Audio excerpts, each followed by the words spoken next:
This next portion is about hope. He tells his messenger sallallahu alaihi wasallam, فَإِنَّ مَعَ الْعُسْرِ يُسْرًا إِنَّ مَعَ الْعُسْرِ يُسْرًا. Beautiful ayat.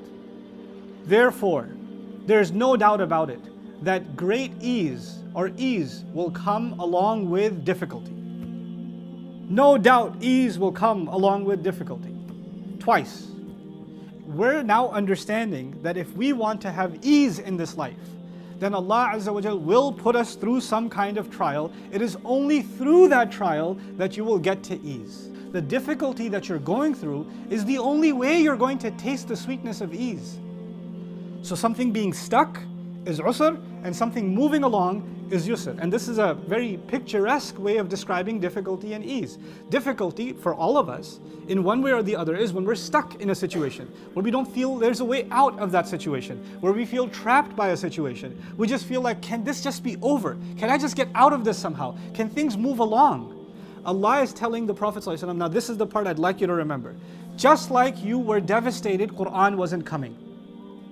And this became the fourth item. There were 3 items before. What were the 3 items? I remind you. You used to be an orphan, you got taken care of.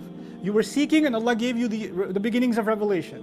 And then you were bankrupt and Allah made you independent. And now the 4th one. You were devastated that revelation wasn't coming and it came to relieve you. Now know, from here on, there will be other difficulties. Now that He's given 4 instead of 3, now there's 4 case studies. Now that He's given you these eases, each time, know for a fact now that with every challenge, every difficulty, along with it, an ease, a way out, an escape will be there.